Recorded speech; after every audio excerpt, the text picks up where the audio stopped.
Hi all, welcome to competitive cracker. ഞാൻ Saranya. August 2 നടക്കാവുന്ന set exam preparation എല്ലാവരും start ചെയ്തിട്ടുണ്ടാവും അല്ലെ. ഇത് നമ്മുടെ കഴിഞ്ഞ സെറ്റിലെ സ്റ്റുഡൻസിന്റെ റിസൾട്ട് ആണ്. ഒരുപാട് പേര് സെറ്റ് ക്വാളിഫൈ ചെയ്തിട്ടുണ്ട്. നമ്മുടെ വിജയ ശതമാനം കേരളത്തിലൊട്ടാകെ 15% ഒരുപാട് സ്റ്റുഡൻസ് കോമ്പറ്റേറ്റീവ് ക്രാക്കറിനോടൊപ്പം പഠിച്ചിട്ട് സെറ്റ് ക്വാളിഫൈ ചെയ്തിട്ടുണ്ട്. അപ്പൊ അടുത്ത എക്സാമിന് നിങ്ങൾ പ്രിപ്പയർ ചെയ്യുന്നതിന് മുമ്പ് യൂണിറ്റ് 1 നമുക്കറിയാം, യൂണിറ്റ് 1 എന്ന് പറഞ്ഞാൽ വൈഡ് ആയിട്ടുള്ള ഒരു യൂണിറ്റ് ആണ് അല്ലെ. അതിൽ യൂണിറ്റ് 1 മൊഡ്യൂൾ 1 തന്നെ നമ്മളെ ഒരുപാട് കാര്യങ്ങൾ സയൻസിൽ കംപ്ലീറ്റ് സയൻസ് പറയുന്നുണ്ട്, മാത്സ് പറയുന്നുണ്ട്. അതായത് 10th ലെവൽ എന്ന് മാത്രമേ പറയുന്നുള്ളൂ, കൃത്യമായിട്ടുള്ള ടോപ്പിക് പറയുന്നില്ല. അതിൽ മൊഡ്യൂൾ 2 എടുത്തു കഴിഞ്ഞാൽ അതിൽ ഹിസ്റ്ററി വരുന്നുണ്ട്, ജോഗ്രഫി വരുന്നുണ്ട്, എക്കണോമിക്സ് വരുന്നുണ്ട്. അങ്ങനെ 10th ലെവൽ വരുന്ന എല്ലാ ടോപ്പിക്സും ഇൻക്ലൂഡ് ചെയ്യുന്നുണ്ട്.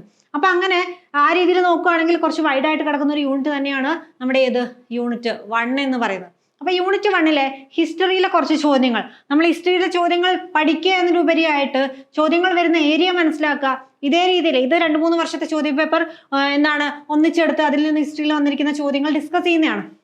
അപ്പൊ നിങ്ങൾ മനസ്സിലാക്കേണ്ട കാര്യം, ഇതുപോലെ ഓരോ ഏരിയ എടുത്തിട്ട് അതിൽ നിന്ന് എങ്ങനെയാണ് ചോദ്യങ്ങൾ വരുന്നത് എന്നുള്ളത് ഇനിയിപ്പോൾ ലാസ്റ്റ് മന്ത് പ്രിപ്പറേഷൻ ഒരുവിധം പഠിച്ചു കഴിഞ്ഞ ആളുകളൊക്കെ ഉണ്ട് ഒരുപാട്. അപ്പൊ അങ്ങനെയുള്ള ആളുകൾ നിങ്ങൾ ആ സ്ട്രാറ്റജി ഉപയോഗിച്ചിട്ട് ക്വസ്റ്റ്യന്റെ ഏരിയ മനസ്സിലാക്കിയിട്ട് ആ ഒരു ഏരിയ ഫോക്കസ് ചെയ്തിട്ട് വേണം പഠിക്കാൻ വേണ്ടിയിട്ട്.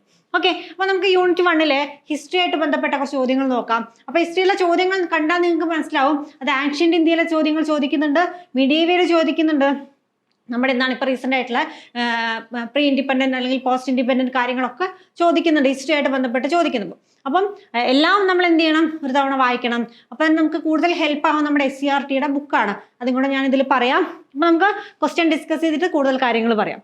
അപ്പൊ ഇവിടെ which of the following city was held by the Cholas, Pandyas, the Vijayanagara empire and the sultan of Bijapur followed by rule by major European powers like British, Dutch and French. ആ സിറ്റിയെ കുറിച്ചാണ് ചോദിച്ചിരിക്കുന്നത്.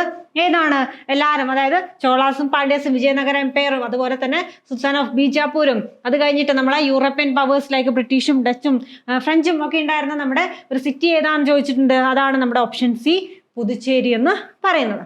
ഓക്കെ, അപ്പൊ ഇതിൽ പറഞ്ഞിരിക്കുന്ന ഈ ഒരു ഭാഗം എന്ന് പറഞ്ഞാൽ നമ്മുടെ SCERT ടെക്സ്റ്റ് ബുക്കാണ്. ഓക്കെ, 9th ടെക്സ്റ്റ് ബുക്കിലെ ഒരു ചാപ്റ്റർ ആണ് from the land of Cholas to Delhi. അപ്പൊ അതിൽ നോക്കുകയാണെങ്കിൽ നമ്മളെ സൗത്ത് ഇന്ത്യയിൽ വരുന്ന സൗത്ത് ഇന്ത്യ ഉൾപ്പെടെ നമ്മുടെ ഇന്ത്യയിൽ ഒട്ടാകെ വരുന്ന നമ്മുടെ ആൻഷ്യന്റ് ഇന്ത്യയായിട്ട് ബന്ധപ്പെട്ട ഡൈനാസ്റ്റീസും അവരുമായിട്ട് ബന്ധപ്പെട്ട കാര്യങ്ങളൊക്കെ ഡിസ്കസ് ചെയ്യുന്ന ഒരു ചാപ്റ്റർ ആണ്. ഇതേ രീതിയിൽ ഇപ്പൊ ഏത് നോക്കുകയാണെങ്കിൽ നമ്മളിപ്പോ മോഡേൺ ഹിസ്റ്ററി നോക്കുകയാണെങ്കിലും മിഡീവിയൽ ഹിസ്റ്ററി നോക്കുകയാണെങ്കിലും ആൻഷ്യന്റ് ഹിസ്റ്ററി നോക്കുകയാണെങ്കിലും എല്ലാം നമ്മുടെ SCERT ടെക്സ്റ്റ് ബുക്കിലുണ്ട്. അപ്പൊ നിങ്ങൾ അവിടെ റെഫർ ചെയ്യേണ്ടത് മിനിമം എന്ത് ചെയ്യുക, 7 മുതൽ 10ാം ക്ലാസ് വരെയുള്ള 7 മുതൽ 10ാം ക്ലാസ് വരെയുള്ള നമ്മുടെ ഏതിന്റെ ടെക്സ്റ്റ് ബുക്ക്, 7 മുതൽ 10 വരെയുള്ള ഹിസ്റ്ററിയുടെ textbook. Social science part 1 part 2 എന്ന് കാണാം. സോഷ്യൽ സയൻസ് 1 ആണ് നോക്കേണ്ടത്, 2 എന്ന് പറഞ്ഞാൽ ജോഗ്രഫിയാണ്. അപ്പൊ സോഷ്യൽ സയൻസ് 1 നോക്കുക.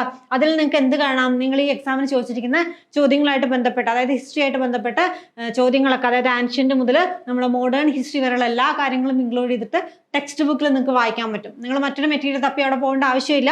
ടെക്സ്റ്റ് ബുക്കിൽ നമുക്ക് എന്ത് ചെയ്യാൻ പറ്റും, ഇതിൽ നിന്നുള്ള ചോദ്യങ്ങൾക്ക് ഉത്തരം കണ്ടെത്താൻ പറ്റും. അപ്പൊ എന്ത് ചെയ്യുക, ടെക്സ്റ്റ് ബുക്ക് ഒന്ന് റെഫർ ചെയ്യാം. ഓക്കെ, നമ്മൾ 10th ലെവൽ എന്ന് പറഞ്ഞതുകൊണ്ട് നിങ്ങൾ മിനിമം 7 മുതൽ 10 വരെയുള്ളത് എന്ത് ചെയ്യുക, ഒന്ന് റെഫർ ചെയ്തിട്ട് എക്സാമിന് മുമ്പ് നോട്ട് പ്രിപ്പയർ ചെയ്ത് വെക്കാൻ പറ്റുമെങ്കിൽ ചെയ്യാം.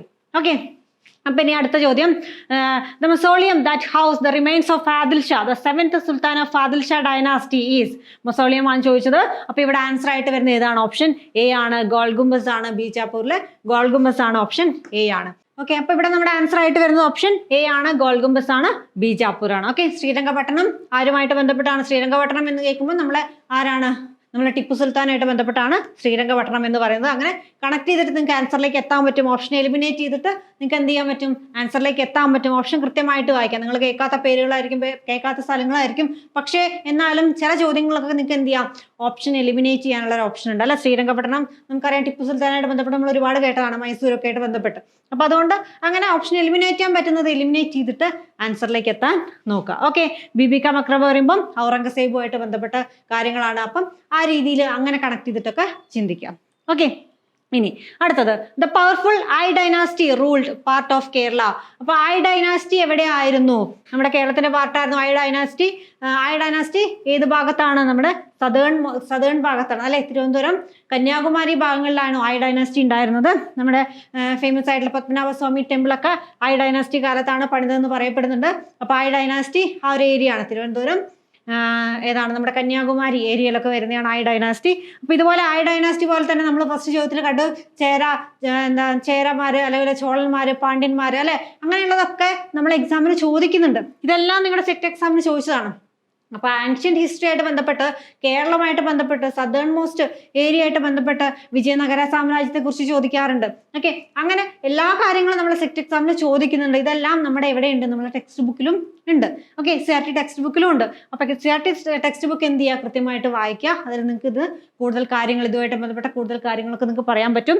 അപ്പോൾ ഇത് ജസ്റ്റ് എവിടെയാണെന്നേ ചോദിച്ചുള്ളൂ, ഐ ഡൈനാസ്റ്റി ഏത് ഏരിയയിലാണെന്നേ ചോദിച്ചിട്ടുള്ളൂ. അധികം ഡീപ്പായിട്ട് ഈ ഒരു ഭാഗത്ത് ചോദിച്ചിട്ടില്ല.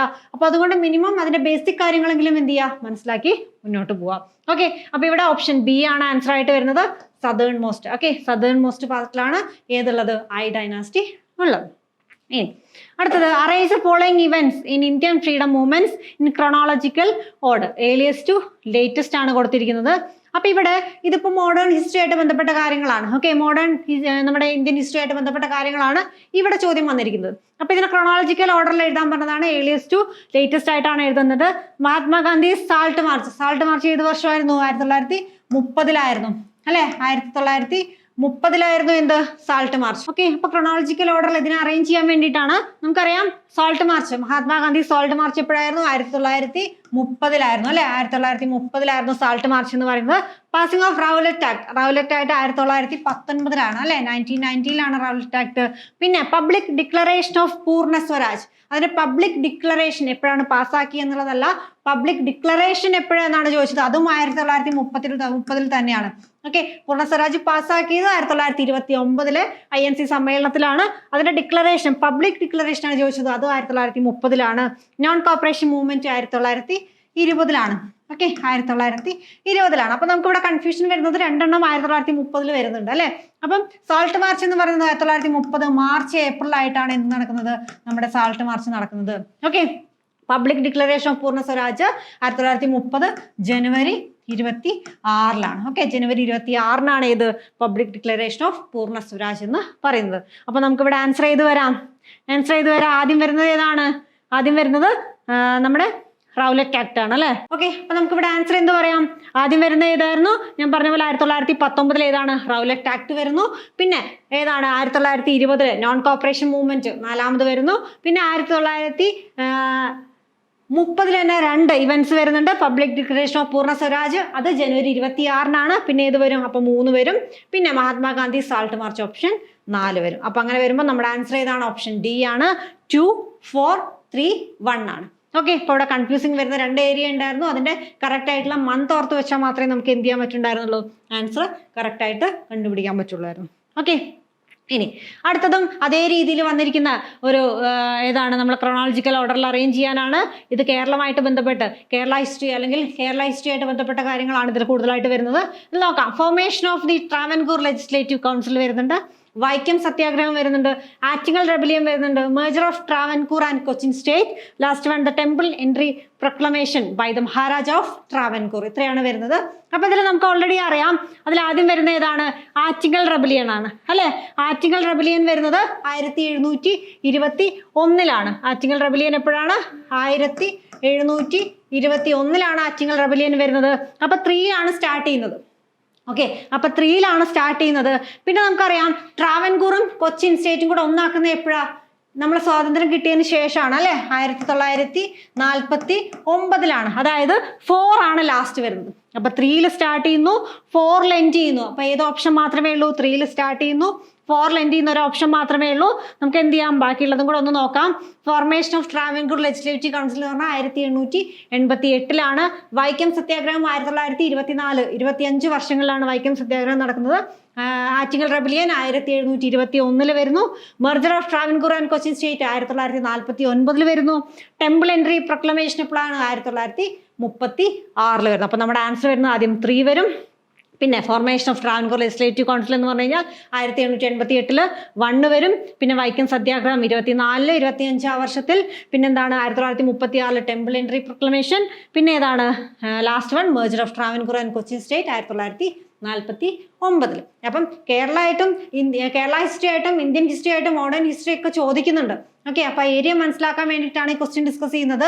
ഈ ക്വസ്റ്റ്യൻ പഠിക്കുന്നതോടൊപ്പം തന്നെ നിങ്ങൾ ഈ രീതിയിൽ എന്ത് ചെയ്യുക, ഇനി അങ്ങോട്ട് ഓരോ ചാപ്റ്ററും അല്ലെങ്കിൽ ഓരോ ഏരിയ, ഇപ്പൊ എക്കണോമിക്സ് ആണെങ്കിൽ എക്കണോമിക്സിന് എങ്ങനെ ചോദ്യങ്ങൾ വരുന്നു, ജോഗ്രഫി എന്നാണെങ്കിൽ എങ്ങനെ ചോദ്യങ്ങൾ വരുന്നു, അങ്ങനെ കണക്ട് ചെയ്ത് ഒന്നിച്ച് ഒരു ക്വസ്റ്റ്യൻ പേപ്പർ പഠിക്കുന്ന സമയത്ത് ഒന്നിച്ചിരുന്ന് പഠിക്കാൻ ശ്രമിക്കാം. ഓക്കെ, ഇനി അടുത്തത് identify the correct matches from the following. Sher e Punjab Maharaja Ranjit Singh.